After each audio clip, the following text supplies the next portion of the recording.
Hello guys and welcome back to probably my last Traitors video. I'm kind of running out of ideas here, we're running on fumes, but I figured I would do a video highlighting the sort of keeps and changes that I want the Traitors to do for the next series of the Traitors.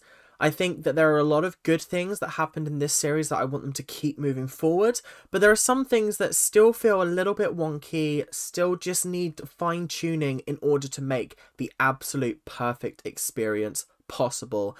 So I'm going to be running them down in this episode, and I hope you guys enjoy. Let's get straight into the video. Whoa.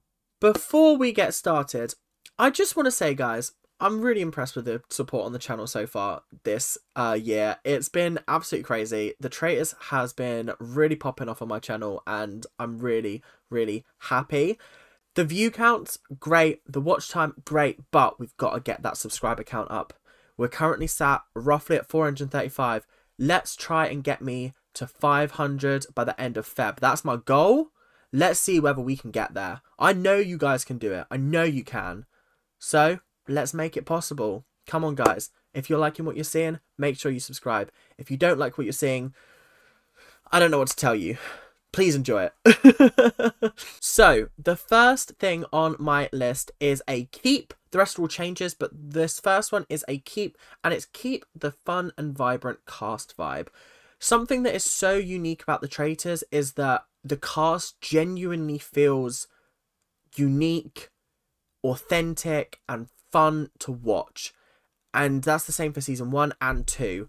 We have had a few people that are a little bit boring or don't really bring as much to the table as everybody else, but there's enough people to make up for that, and therefore it doesn't feel like you've wasted a person or something within the cast. It's a testament to the casting, I think, the casting team, how they can manage to introduce people like Diane and Ross, Alex and Tom in the previous series, where they have like a connection and it gets uncovered, and it's just really cool. There's all these revelations, there's all these things that people are hiding, and it just makes everything so much more fun and interesting to watch when people are naturally suspicious, but also big personalities, small personalities, different ethnicities, different sexualities. It's just so interesting to watch because it's like a melting pot of our entire society, and it's absolutely incredible. So if I'm being 100% honest, they need to keep the cast just as interesting and diverse as possible, because it allows for a really fun and magnetic game. There was only, in fact, I don't think there was a single person this series that I was bored by. I know that there was times when Charlie was a little bit dull, Molly didn't really do anything until late game, but like, they had their moments, and they did have good moments. No one walked out of this series being boring or being sort of a waste of time. Everybody played their role, everybody played it really well. So let's try and keep that for season 3, shall we? So the next point is a change, and it's more an amendment to the rules more than anything. Something that I noticed in season 2 was there wasn't really a cap on recruitment, and therefore it made the game slightly unfair. There were a total of 6 traitors as opposed to the previous season's 4, because they started with 4 traitors, and then 2 got banished, they recruited again, then another one got banished, they recruited again. So it just feels like they're making a point to keep recruiting so that there's a large number, and it got to the point where there were 8 of them and 3 of them were traitors, and all they had to do, they didn't do this fortunately, because otherwise it would have been a very dull series finale, but it got to the point where they could have just booted someone out of the round table that was faithful, killed someone, and then it was a 3v3, and then the game's pretty much done. So I think it's really important for the show to sort of put a cap on the recruitment. I think if it starts with 3, you can maybe say you get 1 recruitment.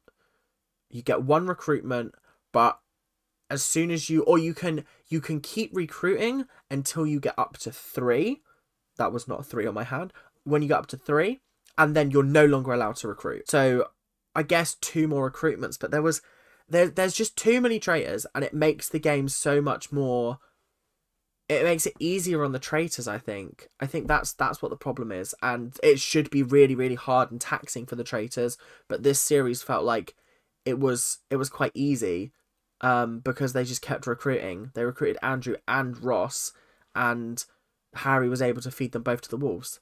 So yeah, little bit of a disappointment there, but I think they just need to adapt it and change it slightly, and then I think it'll be absolutely perfect and ready to go. This is more of an idea for like, I don't know whether it would work for the traitors, but it's just an idea that I floated about in an episode a couple of days ago. But I wonder whether we could have a series of the traitors where we don't know who the traitors are, and we just see like carefully shot images of like the traitors making their decisions, so we don't see identities, we just see the hoods, and we're almost playing along at the same time. Because one of my biggest issues with the show, and it's not really an issue because they are still dramatic, they're still interesting, and they're still fun to watch, but I almost feel like we lose something magical about the oh, I am a faithful, I am a traitor as the audience, because we already know that they're faithful or they're traitorous. I think it would be so much more fun to watch a series of the traitors where we don't know who the traitors are. We're just as in the blind as the faithful. And it's almost like The Mole. If you've watched The Mole on Netflix, or you watched it way back when it was a show back in the early 2000s, the show is very, very similar to the traitors, except there's one mole and they're trying to actively stop them from making money. And then everyone has to vote for who they think the mole is, by answering like a questionnaire or something. And then if they get the least amount, because obviously the mole knows the questions that are about themselves, so they'll always stay in the game right up until the end. But everyone else is answering questions based on who they think is the mole. And so if they get the least amount of answers correct, they're booted out of the game. And it's a little bit chaotic at times, because you really think it's one person and then they get booted off and you're like, what? Whereas this, I think it would really, really work for this, because if there was, for example, a murdered in plain sight, we'd get told the next morning, oh, this person was murdered in plain sight.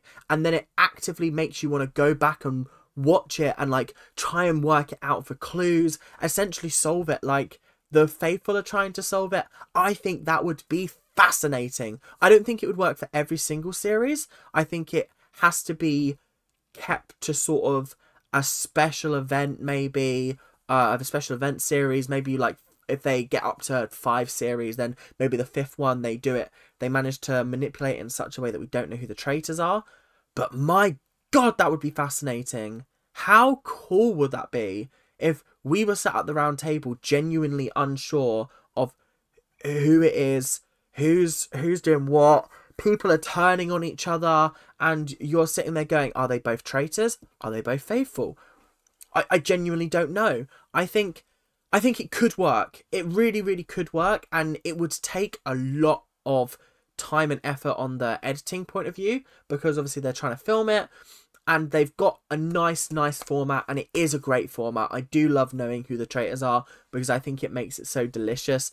But I almost wonder whether we could still film those sections, but maybe have an episode at the end where we're watching those deliberations happen, so we can see their thoughts throughout the game, like almost like a I don't know, like a clip show or something. I think you do lose something when you don't know who the traitors are, but there are ways of doing it in which you can find out who it is. Maybe once they've been eliminated, you find out, oh, okay, they've been orchestrating it from this point of view, etc, etc, etc, etc, like this.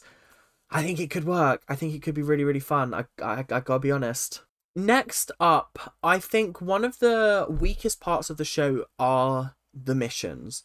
I think the missions need more consistency. There are 12 episodes, 12 missions, right?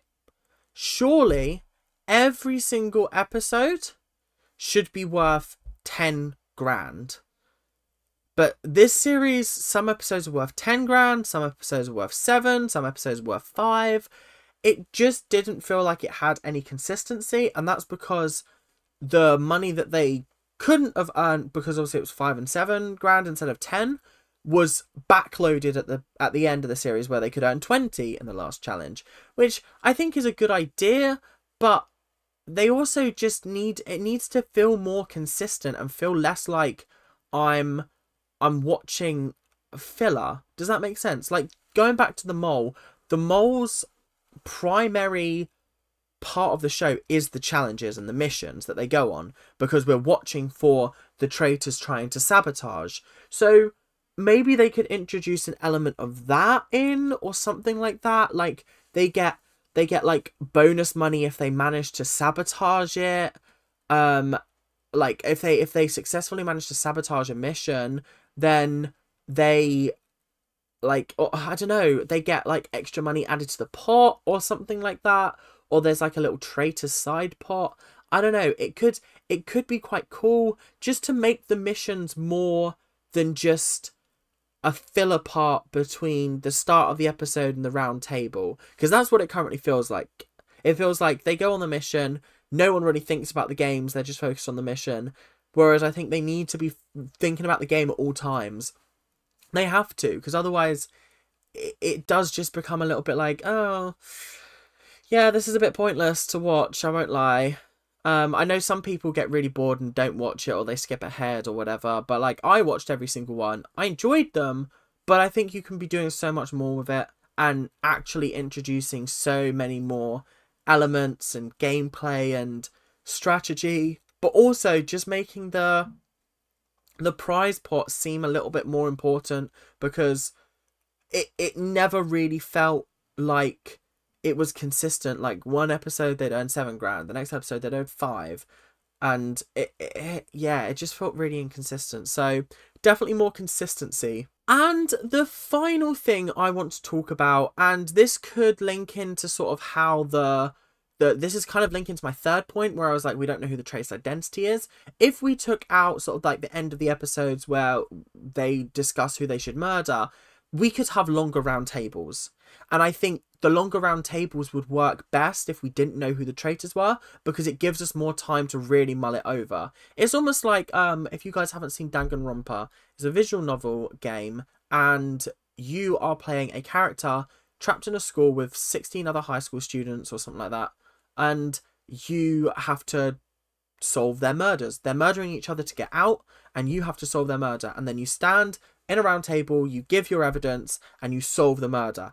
That's kind of how I want the round tables to work, because currently it's just a lot of accusing people, and I feel like there needs to be some clues. There needs to be some discussion about like actual fundamental based responses, responses, in order to work out who on earth is the traitor. Because this was another frustrating thing about this series, is every single round table, it was, oh, I think you're acting suspicious.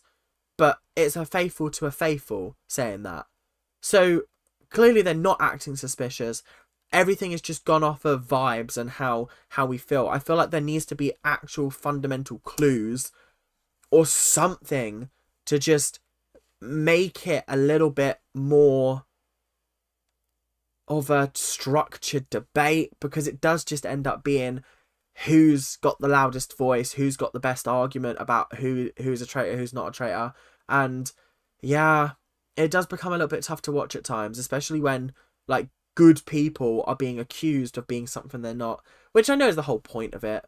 But I do think just longer round tables would really, really help, because we'd get to see more people talk. Like, I'm not convinced for a second that the round tables that we saw were the only thing that happens, because there's no way they're only about 10 minutes long. There's no way. I want to see the full half-an-hour cut.